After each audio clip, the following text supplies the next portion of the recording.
Absolutely. Ambassador, let's move to Burkina Faso, where a new premier has been announced in person of Rentaba Emmanuel Wenago. Rentaba was communications minister and spokesperson for the previous government. A journalist by trade and formerly editor-in-chief, he moved on to become director of the country's state television. What are the issues? Well, that's the problem we have with juntas everywhere else. The president, dissolved the cabinet, without any notice and without giving any reasons for that. And clearly, he had gone to pick a former spokesperson and former communications minister to say, come in and, be the prime minister, And of course, expectations are high. The idea, you can give a lot of interpretations as to what was the reason behind the action. But clearly, it's understood that he's bringing him in to be able to help stabilize what is going on. There are security challenges in the region that the country is facing. Since the junta and all of that, there hasn't been any sense of direction as to transition. But clearly, the former Minister of Communications has been called upon to be able to lead, to provide stability as the Prime Minister. But again, I'm not surprised. You will get these issues, this kind of rash decisions without any explanation. If, it was an elected government, if it was a proper democracy, there are processes for going about this kind of, issues. But of course, it is what it is. It's the junta. It's a military government. They do whatever they want to do by decree and by fiat. So that's the challenge we have, and we continue to pray that, a country like Burkina Faso begin to reconsider their stance, especially as it relates to, transiting power to a democratically elected government and, of course, coming back to the ECOWAS. Absolutely. I wanted us to start off that way because there are those who have said the full scope of the issue goes beyond conflict. Burkina Faso is a country with a multifaceted humanitarian crisis. There's left about 25% of the country's population in need of assistance this year alone. However, since the latest coup, military leaders have struggled to end the security challenges, the very reason it claims had prompted it to take power. So would you say that ECOWAS withdrawal is a major setback? Well, the issue for me is very simple. Usually, when leaders are not providing dividends of democracy, people get unsettled. People begin to agitate for something else. But again, in that agitation, I know, when the junta happened a couple of years ago, there were celebrations as though this is the breath of fresh air. But typically, what you find with junta is that it looks as if they have, come with a solution. But what you find is that the mode of governance, the decisions that are being taken are not necessarily, people are not the center. People are not at the center. Yes, there were lots of, the economy was in shambles. People were hungry. A lot of people are displaced. There are security challenges across the country.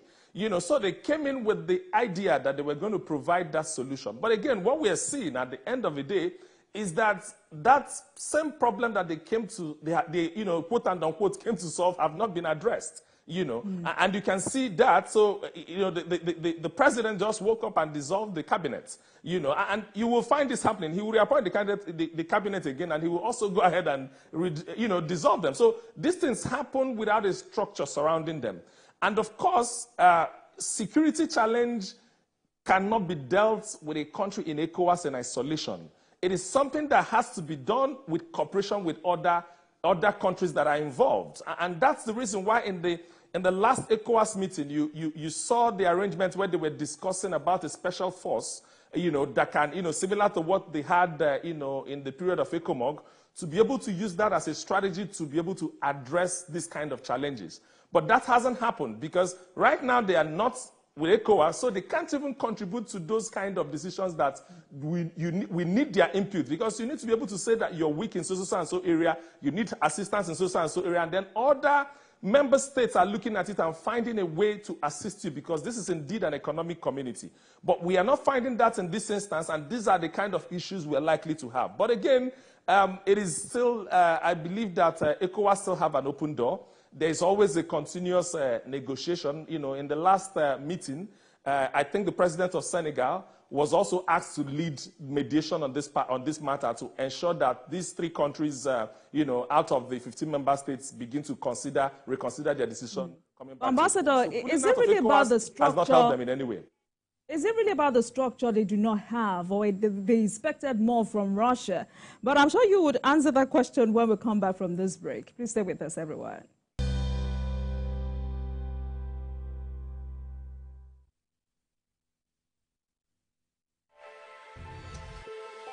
Every weekday on Business Nigeria, we uncover the secrets of the financial world. We analyze the stock market, shares, bonds, and the thrilling world of cryptocurrency. Facts matter. Our team dives deep to separate fact from popular opinion. We simplify complex government policies as it impacts your everyday life, helping you navigate the ever-changing financial landscape. Watch Business Nigeria every weekday at 2 p.m. only on TVC News. First with breaking news. Every major news story is with many perspectives and layered with different levels of impact. Hello.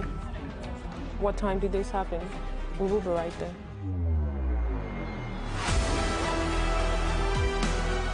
At TVC News, we follow the big and major news, gathering the facts, witnessing the outcome. I am here live at the aftermath of the approval of the new... Welcome back to Politics Tonight, everyone. Thank you very much for staying with us on the program. Ambassador Elijah Oyagban, former Nigerian ambassador to Burundi, is my guest tonight as we discuss the outcome of the Ghanaian presidential election and other global issues.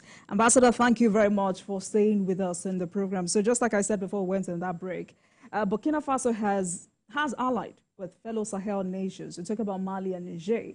But why has it been difficult for the three countries to get the support they thought they needed from Russia? Because just recently, Russia entered a satellite deal with the three countries. And despite the use of Russian weapons and mercenaries, the security situation in the region remains dire.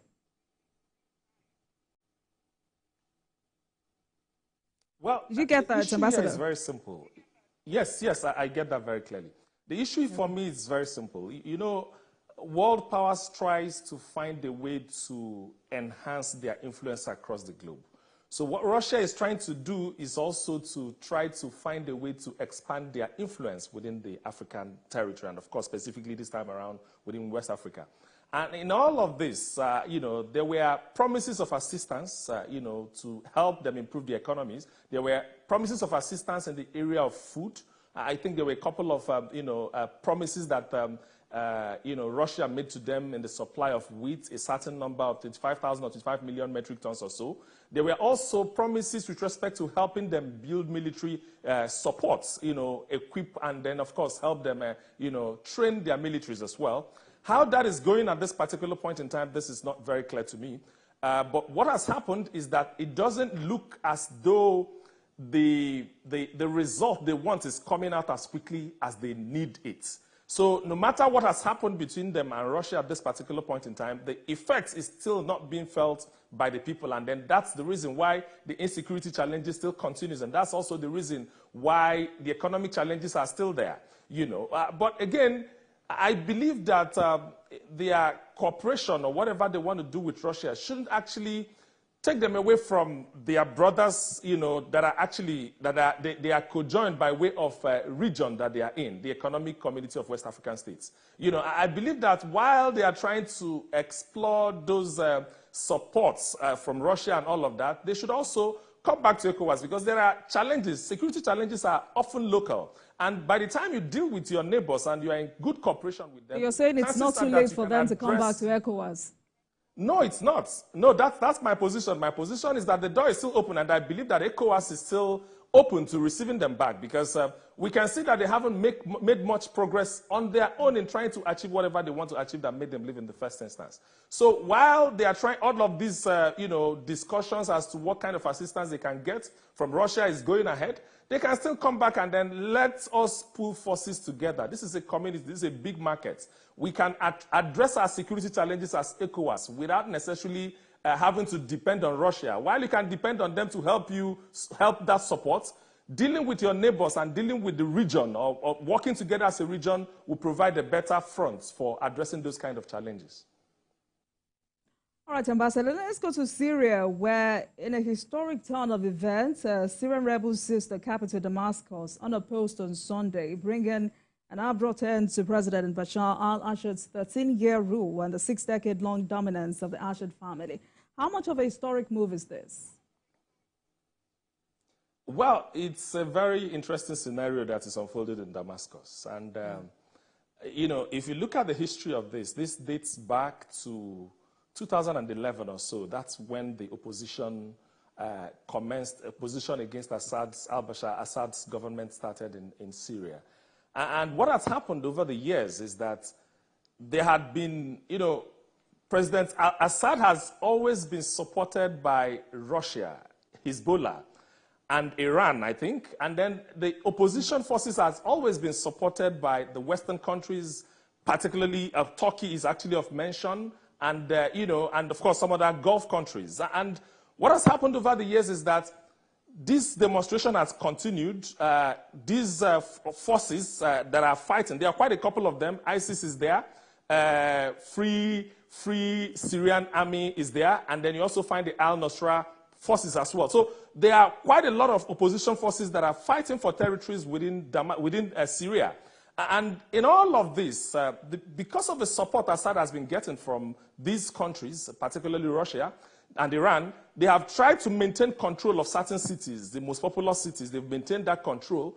But what we are beginning to see, and what has happened in the last couple of years, and of course leading up to the collapse of his government, is a situation where, you know, opposing forces, you know, are advancing. You know, they actually took the third largest city, and they kept advancing to Damascus. And at a point where it's looking very unlikely that Assad is going to be able to withstand the pressure. You know, so he had actually gone on asylum right now to, you know, to Russia. So we wait to see, because, of course, you know that millions of people have died in this process in the last 13 years or so. And a lot of, you know, hundreds of thousands of people have died, and about millions, of course, you know, have been displaced as well within the period of this drama going on in Syria. And quite a lot is going on at this point, that there has to be a way forward at this particular point in time. And in my sense, there's a best-case scenario and there's also a worst-case scenario. The best-case scenario, because, you know, Assad going out does not guarantee peace. It's actually a period where the people need to now agree on what is the next way forward, because it can lead to crisis. It can lead to fragmentation, which is what I consider the worst-case scenario, because you can find these militant groups holding territories, and then you find that Syria becomes even much more fragmented, leading to a period of sustained you know, economic and political instability in that area. But again, there's also a possibility that the UN can come in, the international community can also come in, which is what I find as a best case scenario. They find a way to have a political solution so that we can restore political stability and have a proper transition in place. So it's an interesting scenario that is unfolding in Syria, but we'll wait to see what happens next, because you know, there has to be a way forward. It's either for the better or for the worse, but we'll wait to see what's going on there. Thank you for going there, Ambassador, because I've also heard the argument of how this collapse of Assad's government marks a major geopolitical shift, diminishing the influence of Iran and Russia in the region. And the U.S. President Joe Biden calls it an act of justice, but without a caution. And I'm wondering how this plays out in the minds of those cautioning that this major blow also marks a moment of both opportunity and uncertainty. So what do you think about this perceived huge risk? Well, I'm still saying the same thing, because what is happening at this particular point in time can bring one or two. There are two options that I see. It's either we are trying to, international community and the United Nations is trying to create stability in that area, or if they do not succeed in doing that, we are going to have a sustained political instability. And given the nature of the military, political, and even the international landscape of Syria, and quite a lot of the support that they've been getting, there's no gainsaying the fact that the U.S. have actually been in support of the opposition. There's no gainsaying, there's no need, peppering through the tracks. We know exactly what is going on. But at this particular point in time, yes, there seems to be that impression that Russia and Iran's influence is going to wane as a result of the collapse of this, because sustained pressure has been on Assad.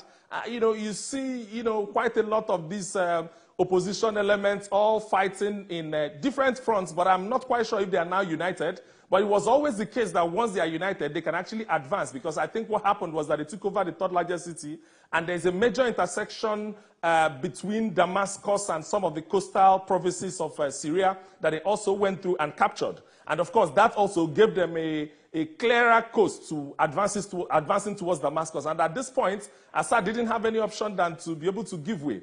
But again, there has to be next steps, and the earlier we get to that point, the better for everyone. Otherwise, we're going to have a sustained, political instability, which will continue to be a plague, within the Middle East. So I see a situation where the international community can now come and help them try to create a transition process so that we can have political stability in Syria. If that does not happen, then I envisage a situation where you're going to find control. A lot of these regions being controlled. Some parts may be controlled by ISIS. Al-Nusra group may also be, you can just have pockets of these issues that, further causes, damage to the political instability of the Middle East. But we wait to see. There are these options. The international community are there to help at this particular point in time. And, perhaps I should also get your perspectives on what this means for the Russia-Ukraine war. Would you confidently say this is a major blow to Russian President Vladimir Putin's aspirations as a Middle East power broker? And some have said this raises new questions about the fragility of his own regime, for instance. And finally, we have Ukrainian Foreign Minister Dmytro Kuleba, who said, and I quote, "Putin has thrown Assad under the bus to prolong his war in Ukraine. His resources are scarce and is not as strong as he pretends."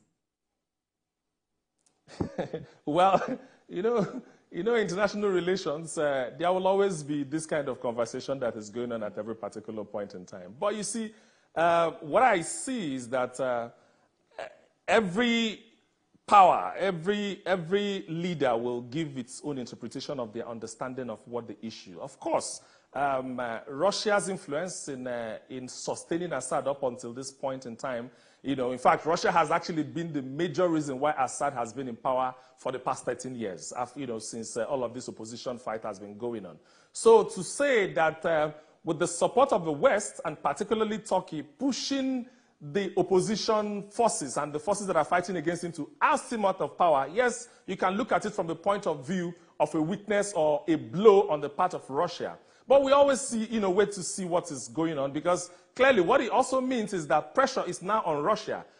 Pressure is now on Russia from, other areas, of course, including whatever they do next with respect to their war with Ukraine. But clearly, whatever that is unfolding, the world needs peace. Middle East needs peace. So I'm sure that even Russia, everybody will have to find a way to ensure that there is peace in that region. And I'm hoping for the best outcome. Like I said, they either go the way of fragmentation, which will lead to a sustained challenge, which will ensure that there is continued political stability over a given period of time that cannot, that we can classify to as unknown, or we quickly step in to try and find a way to stabilize the region for the benefit of Ambassador, how do you assess... America will interpret it, yes.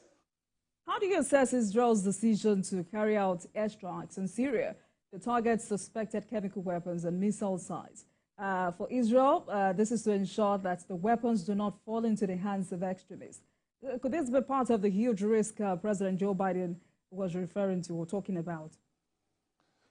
No, it is clearly. Don't forget that in the course of the last 11 years, President Assad has also been accused of killing people with chemical weapons. There has been a lot of war crimes that has been up for conversation over the last 11 years and all of that. So the suspicion is rife, and it's important that, they go in and find a way to ensure that those weapons, if they are there, so we're also hoping that it's not the case we have in Iraq, because if care is not taken, it's not, this government has fallen, and it will also go to like what we had in Iraq and in Libya, the same way every fallen government goes. But it's important that they go in and step in and ensure that these chemical weapons, if quote and unquote they truly exist, does not get into the wrong hands. Because if it also gets into the wrong hands, then we haven't seen enough of the deaths yet. Then we haven't seen enough of the damages that this can cause. So yes, that's obviously part of the risk that President Biden was talking about. But again, Israel had to do what it had to do because somehow, you know, countries, Israel, Turkey, everyone seems to be happy with the development. So let's, you know, proceed and see what happens next. It's okay, it has happened, but, you know, we must move on from here and find a way to solve the problem. All right, because the UK government is also considering a removal of the Islamic militant group, Ayat Tahrir al-Sham, from the list of banned terrorist groups after the rebels led the overthrow of al-Sham in Syria. U.S. officials are also discussing merit of removing $10 million bounty on al-Golani. Great decision, Ambassador.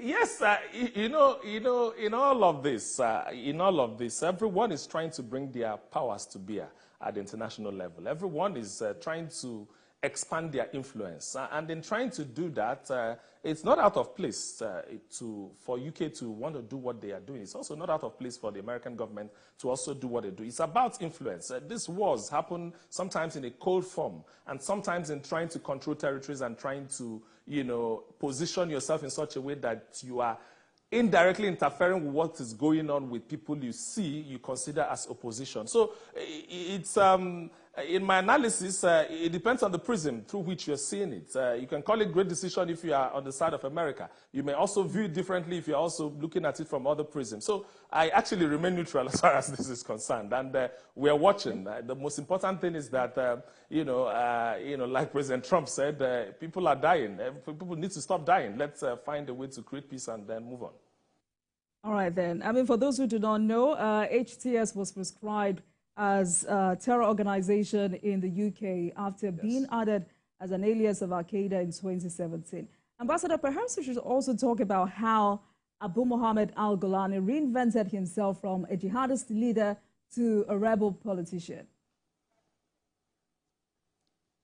Well, you know, there's nothing that is surprising. The beauty of the world and politics and all of that is that you can always, you know, move from one end of the divide to the other, depending on the disposition and depending on the kind of support you're also getting from the people that are funding you as well. So if the U.S. government is funding you and they're giving you the kind of support, you can always make that transition. So I actually see nothing wrong with that. What is important for me, like I've always maintained, is that al-Golani is receiving massive support from America at this particular point in time, but to what end, really? If it's for the good of the people of, you know, for his people, then that's fine. So what I don't see anything wrong with that. We have seen that happen in several instances. But like I said, let's see. The world needs peace. We need to find a way to move forward from this crisis that we're facing, particularly in the Middle East. There will always be warring factions, but what is important is that we de-escalate. We begin to de-escalate